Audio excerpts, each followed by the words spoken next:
A transformative moment for me that is emblematic of lots of moments like this that I had was with Louis Armstrong. This guy I saw on television who went through in the course of a performance a dozen handkerchiefs and who did a lot of hamming it up in front of the TV camera.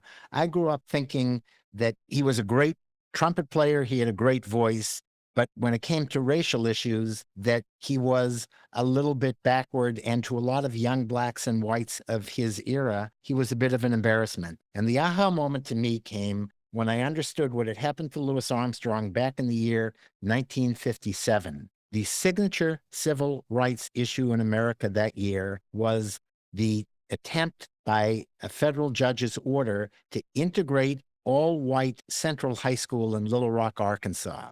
And that was a time when a governor of Arkansas at that moment, named Orval Faubus, said essentially, these kids will integrate my all-white Central High School over my dead body.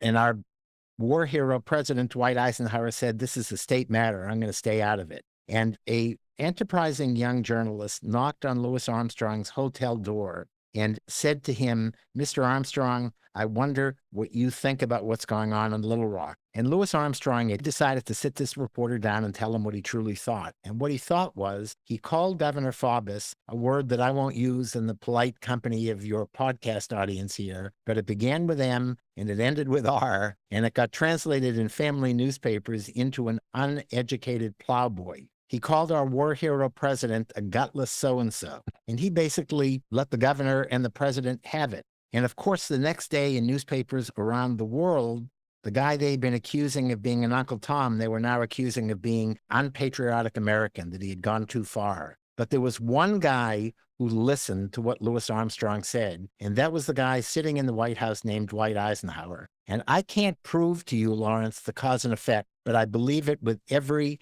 ounce of my intelligence and empathy. Yeah.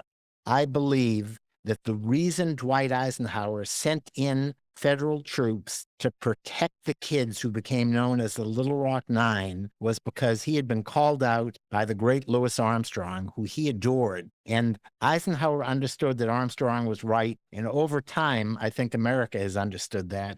Those are the kinds of moments that I had where I started seeing somebody that I had seen in a certain way in an entirely different way. And those are the moments that you are learning, as well as researching and wanting to write a book. You're learning something yourself. And if you don't have those moments and you don't change your mind about people, then you're not doing very good research.